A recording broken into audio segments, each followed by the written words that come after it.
여러분 안녕하십니까? 광주 MBC 뉴스투데이입니다. 먼저 오늘의 주요 뉴스입니다. 광주시가 노동계 요구를 수용하며 광주형 일자리 논의가 급물살을 타고 있습니다. 아직 낙관하긴 이르지만 이번 주가 성패의 최대 분수령이 되고 있습니다.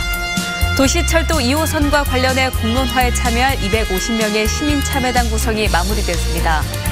가짜로 가축재 보상금을 신청해 수십억 원대의 보험금을 가로챈 농장주와 시공업자들이 적발됐습니다. 극우 인사인 지만원 씨가 자유한국당 몫의 5.18 진상조사위원으로 거론된 것과 관련해 다른 정당들이 거세게 반발했습니다.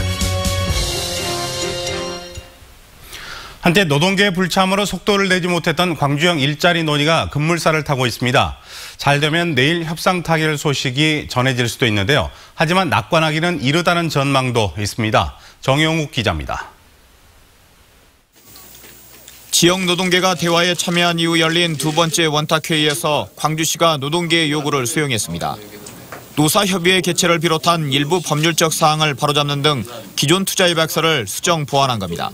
최대한 빠른 시간 내에 아무튼 투자 유치 문제가 매듭 지어지고 그게 또 우리 지역의 어떤 일자리 창출과 지역의 어떤 경제의 발전으로 이어질 수 있도록 이렇게 해보겠습니다.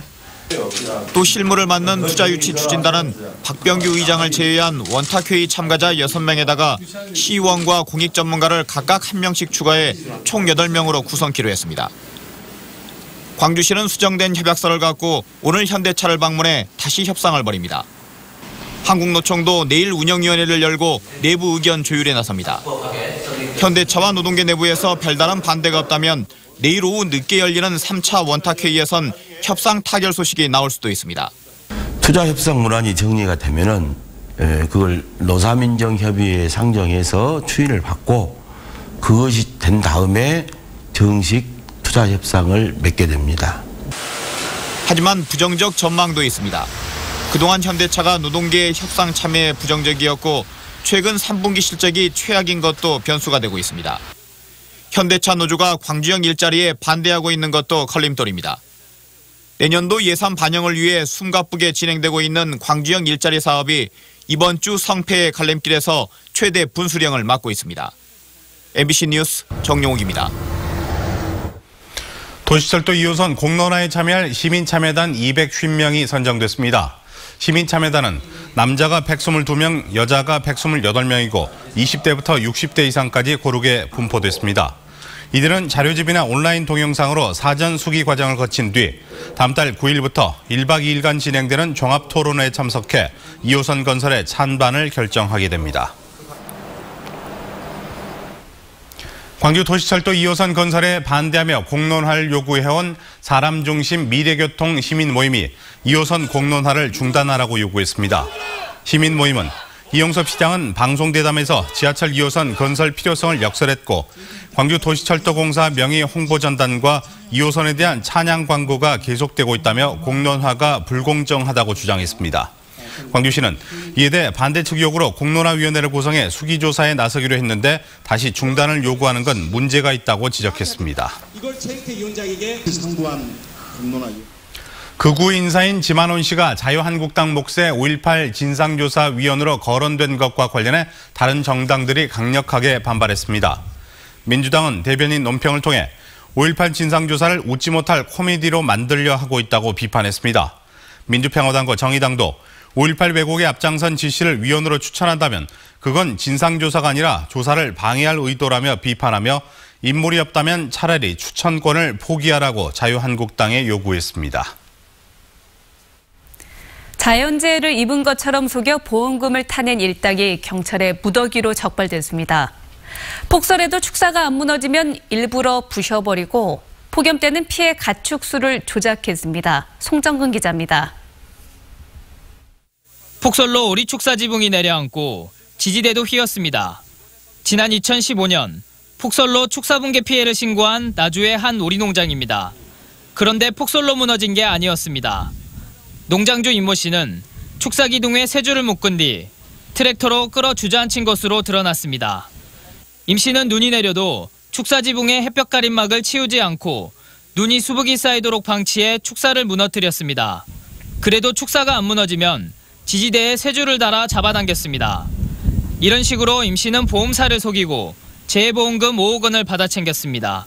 누가 알겠어요. 봉사하시던 사람 무엇을 알아. 와갖고 알려준 사람 있을 거 아니에요. 그리고 아니 그 사람들은 뭐라 해야지. 오래 받았고 있는 지금 외국인 혼자 키우고 있잖아. 여름에도 보험 사기는 계속됐습니다. 임 씨 등 경찰에 적발된 오리 농장주들은 여름이 되면 무더위에 폐사한 오리 숫자를 부풀려 재해보험금을 챙겼습니다. 이들이 폭염과 폭설 피해를 부풀려 받아 챙긴 재해보험금만 23억 원, 축사를 세우는 시공업자와 오리를 납품해주는 업체들도 농장주들과 한통속이었습니다.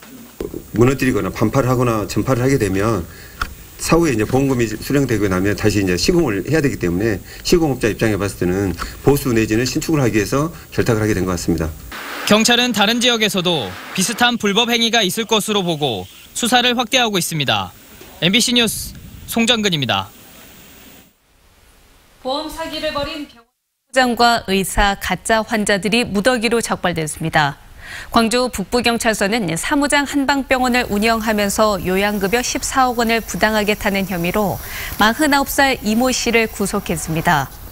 또 가짜 진료 기록을 통해서 건강보험공단으로부터 요양급여 2천만 원을 부당하게 타는 혐의로 42살 김모 씨 등 6개 한방병원 의사와 한의사 등 14명과 가짜 환자 120여 명도 함께 입건해 조사하고 있습니다.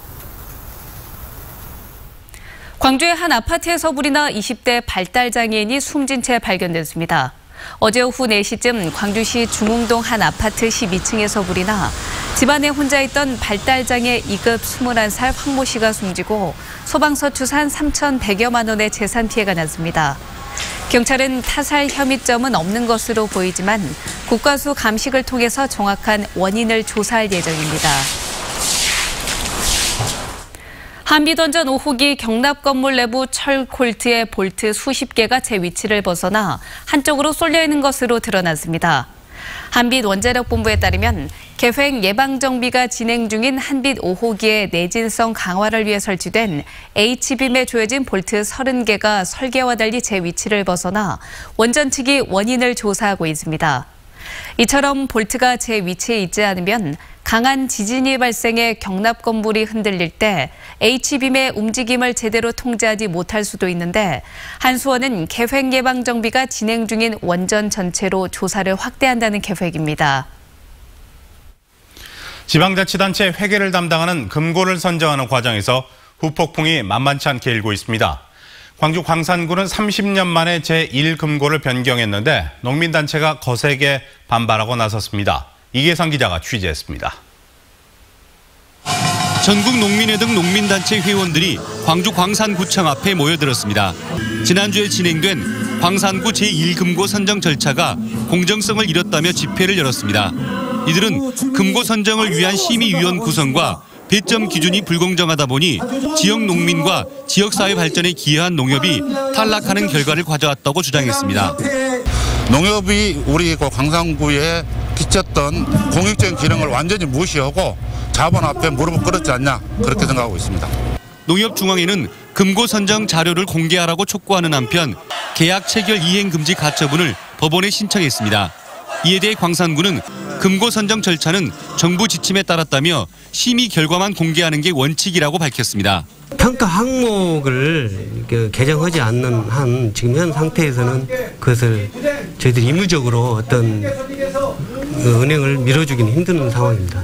지난 2012년에는 광주 남구 금고를 선정하는 과정에서 광주은행과 국민은행이 엎치락 뒤치락 법적 다툼을 벌이기도 했습니다.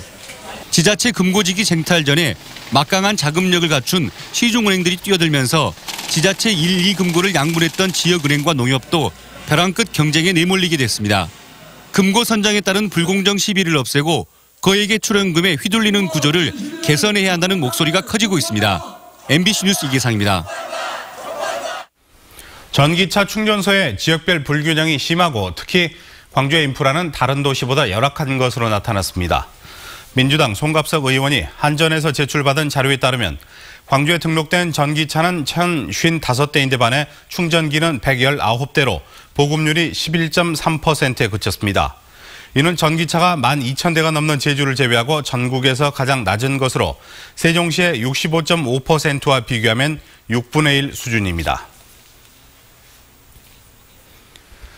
민주평화당의 최경환 의원이 문체부에 대한 국정감사에서 CT연구원 설립에 대한 정부의 추진 의지를 명확히 밝히라고 요구했습니다.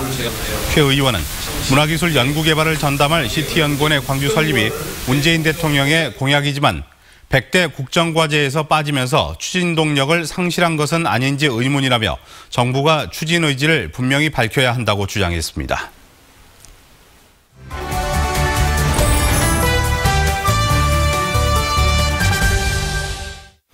게르하르트 슈레더 전 독일 총리가 지난 주말 광주를 방문해 독일과의 교류 협력을 적극 지원하겠다고 밝혔습니다. 독일은 제조업 기반의 강소기업들이 많아 중소기업 강국으로도 불리고 있습니다. 네, 독일 중소기업이 성장할 수 있었던 이유는 무엇인지, 또 독일과의 교류로 지역 제조업에 기대되는 바는 무엇인지 살펴보도록 하겠습니다. 김은희 전남대학교 경영대학 교수 나와 있습니다. 안녕하십니까? 네, 안녕하세요. 먼저 독일 내 강소기업이 어느 정도 있는지 알아볼까요? 네, 분야별로 전 세계 시장의 상위 1, 2, 3위를 차지하는 기업, 그런데 일반인들에게는 잘 알려지지 않은 기업을 우리가 히든 챔피언이라고 부르는데요. 네. 전 세계 한 3,000개 정도 되는데요.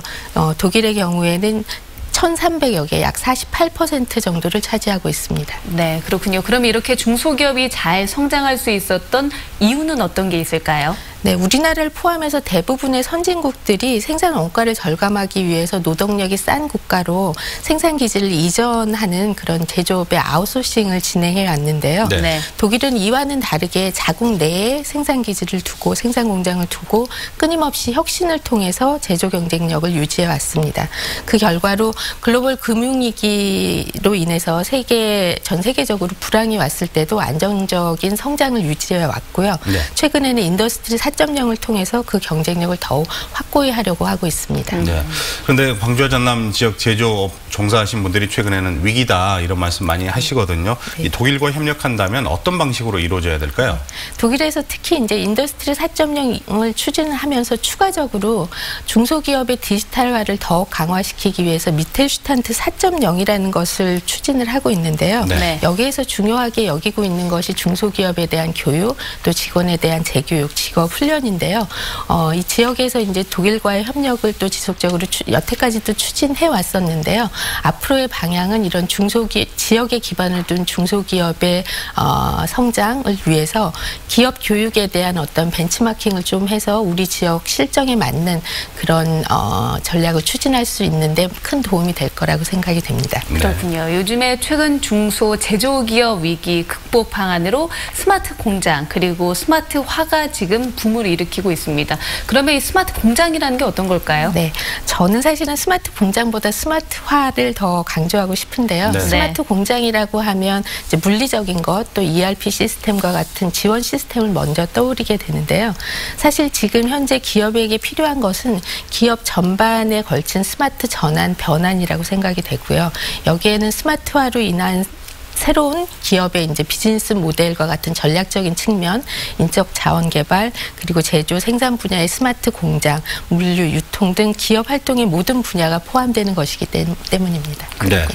스마트화에 관심 있는 이제 중소기업들, 우리 지역의 제조업체들도 이제 교육이 필요하지 않습니까? 네, 어떻게 이루어져야 될까요? 네, 마침 사실은 다음 주 화요일부터 전남대학교에서 광주 지역 내의 중소기업을 위한 스마트화 교육이 독일 프라운호퍼 연구진을 초청을 해서 진행이 될 예정이고요. 네네. 자세한 내용은 광주 테크노파크 홈페이지에서 안내를 하고 있습니다. 그리고 그 프로그램에 대한 취지나 또 자세한 설명은 또 내일 사전 설명회가 진행될 예정이고요. 그래서 기업의 디지털화, 스마트화, 또 스마트 팩토리를 계획하고 있는 그런 중소기업에 많은 도움이 될 거라고 생각이 됩니다. 네, 아마 맞춤형 교육 프로그램이 이루어지지 네. 않을까 이런 예상이 듭니다. 네, 오늘 나와주셔서 고맙습니다. 네, 감사합니다. 감사합니다.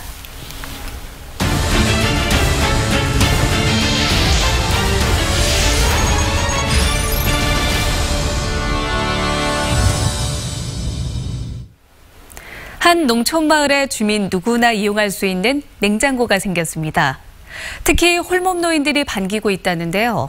십시일반으로 기부한 반찬과 식자재들이 냉장고를 정으로 가득 채우고 있습니다. 문현철 기자입니다. 이른 아침부터 복지센터가 문전성시를 이루고 있습니다. 노인분들은 두 손 가득 생필품을 챙깁니다. 김치와 불고기를 비롯한 각종 반찬부터 고추장, 된장, 채소 등 식자재까지 웬만한 마트에 못지 않습니다. 한 달에 한 번 열리는 이 사랑 나눔 냉장고는 주민 누구나 반찬을 가져놓거나 가져갈 수 있습니다. 대충 끼니를 때웠던 홀몸 노인들은 손꼽아 기다려지는 날입니다. 이렇게 추운 날씨 속에서 이렇게 반찬을 해서 이런 노인들을 이렇게 접대해 주신 게 너무 고맙고 감사합니다. 자발적으로 이렇게 기부도 하고 또 반찬이 필요하신 분들이 자유스럽게 반찬을 가져갈 수 있는 그런 나눔 문화를 한번 만들어 보자, 이런 취지로 시작했습니다. 거동이 불편한 노인 가정에는 반찬을 배달해주고 있습니다. 이 마을은 또 홀로 사는 어르신을 위한 생일상도 차려드리고 있습니다. 부녀 회원들이 직접 찾아가 정성껏 만든 음식들을 대접하고 있습니다. 내가 너무너무 기뻐서 말이 안 나오요. 작을 수 있지만 이웃끼리 주고받으면서 마음이 넉넉해지는 나눔의 공동체가 되고 있습니다. MBC 뉴스 문현철입니다. 전남의 한 복지관이 농촌 노인들의 일자리 사업으로 텃밭 가꾸기를 추진하고 있습니다. 농촌 노인들이 가장 익숙한 노동인 텃밭 가꾸기를 통해 건강도 챙기고 생산된 농산물 모두를 지역의 어려운 이웃에게 기부하는 기쁨도 누리고 있습니다. 장용기 기자가 다녀왔습니다. 70세가 넘은 어르신 40여 명이 고구마 캐기에 열심입니다. 전남 무안의 한 사회복지관에 텃밭 가꾸기 노인 일자리 사업에 참여한 어르신들입니다. 가장 나이가 많은 89살 이용님 할머니. 손수 신고 가꾼 고구마를 캐는 오늘만큼은 힘이 섰습니다. 그래도 이 도랑 고르고 한 것이 웃고 집에서 꼴고 안고 뭐 마탕구도 웃제. 노인 텃밭 가꾸기 일자리는 일주일에 3차례 2~3시간씩 노동으로 한 달에 27만 원을 받습니다. 집에가 있으면 맨 늘어놓고 아프고 근데 이런 건 더 재밌어요. 텃밭 가꾸기로 수확된 농산물은 어려운 이웃과 시설 등에 모두 기부됩니다. 동네 해관마다 다 우리 선생이 동네 해관마다 한 박스씩 준 게 찬성했어. 농사일로 다져진 노인들의 강점을 활용한 이 사업은 전남은 물론 전국적으로도 드문 일입니다. 평생에 그 밭을 일구면서 살아오셨기 때문에 그 일하신 데는 저희도 많은 도움이 되고 그 일자리 창출하는데 뭐 어려움 없이 펼치게 되었습니다. 짧은 시간 노동에 건강도 챙기고 이웃도 살피는 전남형 노인 텃밭 가꾸기 사업이 일석삼조의 효과를 거두고 있습니다. MBC 뉴스 장용기입니다. 광주시 감사위원회가 시 본청과 산하기관을 대상으로 비정규직의 정규직 전환 과정에서 친인척 특혜 채용 비리가 있었는지를 특별 감사합니다. 이번 감사는 지난주 광주시 국정감사에서 이용섭 시장이 공공기관 친인척 채용 비리에 대한 전수조사를 약속한 데 따른 후속 조치입니다.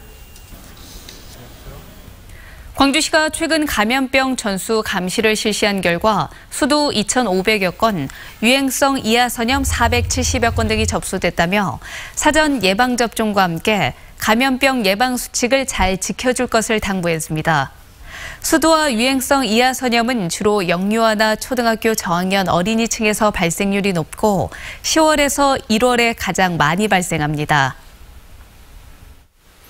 광주지방고용노동청이 청년 구직자와 기업을 이어주는 청년 취업 성공 매칭데이 행사를 모레 갖습니다. 광주시 북구 북동에 위치한 광주 고용복지 플러스센터 11층 상설채용관에서 진행되는 행사에는 호남 샤니와 금호 HT 등 10개 기업에서 14명을 채용할 예정입니다. 청년 구직자들이 미리 작성해온 이력서를 희망기업에 제출하면 현장에서 1:1 면접과 채용이 이루어집니다. 광주 비엔날레가 문화가 있는 날인 내일 야간 개장을 비롯해 다양한 이벤트를 진행하기로 했습니다. 광주 비엔날레 재단은 오는 수요일에는 평일 관람이 어려운 직장인을 위해 개장 시간을 2-3시간 연장하고 6시 이후에 현장에서 티켓을 구입해 입장하는 관람객의 경우 동반인 1명에게 무료 입장을 허용한다고 밝혔습니다. 또 6시 이후에 첫 번째 입장권 구매객 등 일부 관람객들에게는 아트 상품도 제공하기로 했습니다. 이번 달 광주와 전남 지역 소비자 심리지수가 지난달보다 조금 상승한 것으로 나타났습니다. 한국은행 광주 전남 본부에 따르면 광주와 전남 도시 지역 600가구를 대상으로 소비자 동향을 조사한 결과 10월 중 소비자 심리지수는 103.7로 지난달보다 2.5포인트 상승했습니다. 가계 수입 전망지수는 100으로 1포인트 떨어진 반면 소비 지출 전망지수와 현재 경기 판단지수, 향후 경기 전망지수 등은 전달보다 조금씩 상승한 것으로 분석됐습니다. 중소기업과 소상공인에게 맞춤형 지원을 할 광주 광산구 기업주치센터가 오는 12월 개소를 목표로 추진되고 있습니다. 광주 광산구는 평동 종합비즈니스센터에 지역 중소기업과 소상공인 역량 강화 프로그램을 운영하고 마케팅을 지원하는 기업주치센터를 열기 위해 수탁기관을 모집하고 있습니다. 위탁 운영기관은 2020년 12월까지며 관련 사업을 3년 이상 수행해온 기관이나 대학, 비영리단체, 법인이 지원할 수 있습니다. 갈등을 빚던 하청업체에 침입해 정보를 무단으로 빼낸 혐의로 기소된 광주 지역 타이어 금형 제조 전문기업인 세화 IMC 전 임직원들이 실형을 선고받았습니다. 광주지법 형사 9단도 김강삼 판사는 공동 주거 침입 등의 혐의로 기소된 세화 IMC 전 대표 82살 A씨에게 징역 10월, 전 사업본부장 66살 B씨에게 징역 8월을 각각 선고했습니다. 이들은 지난해 9월 하도급 대금 문제로 갈등을 빚은 하청업체 공장을 강제로 점거하고 타이어 금형 제조에 필요한 설계, 도면 등을 무단 복사한 혐의로 기소됐습니다. 기아 타이거즈에서 최근 방출된 김진우 선수가 호주 프로야구에서 뛰게 됐습니다. 호주의 프로팀인 질롱코리아가 발표한 25명의 엔트리 명단에 기아 출신의 김진우 선수가 포함됐습니다. 한국인들이 주축이 돼 호주 프로리그의 7구단으로 합류한 질롱코리아는 구대성 감독이 지휘를 맡고 있고 다음 달 15일 개막전을 치를 예정입니다.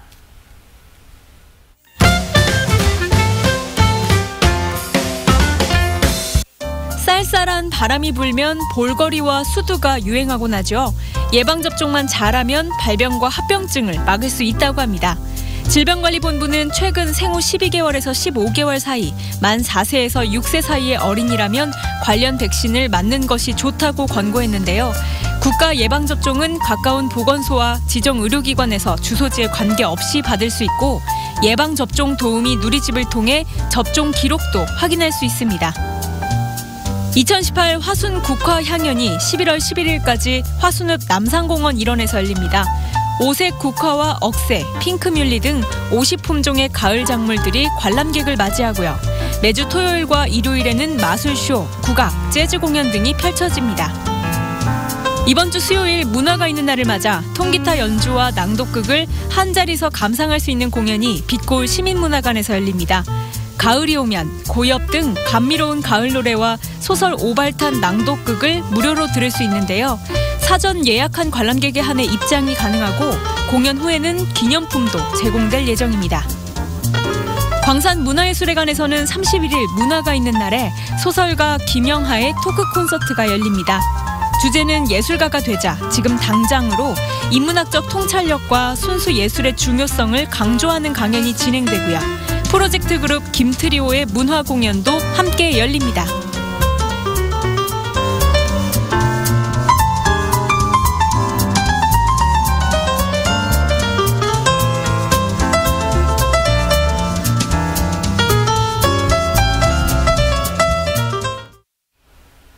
날씨 소식입니다. 광주와 전남 지역은 오늘 평년보다 쌀쌀한 가운데 곳에 따라 빗방울이 떨어지는 곳이 있겠습니다. 광주지방기상청에 따르면 광주 전남 대부분 지역의 아침 최저기온이 2도에서 11도를 기록하는 등 평년보다 3에서 6도가량 낮겠습니다. 아침보다 낮 사이 서해안과 일부 내륙 지역에는 빗방울도 조금씩 떨어지겠습니다. 오늘 낮 최고 기온은 중국에서 들어오는 차가운 공기 때문에 평년보다 3에서 6도가량 낮은 13도에서 15도 분포를 보이겠습니다. 추위는 모레까지 지속되다 이번 주 후반부터 점차 풀리겠습니다.